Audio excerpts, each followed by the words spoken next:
жер басып жүрмей-ақ қой, ей адамдар.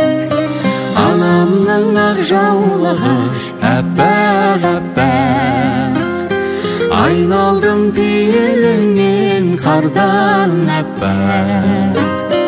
Анашым ақ батаның арқасында, басымда тұрады әркез бақ қонақ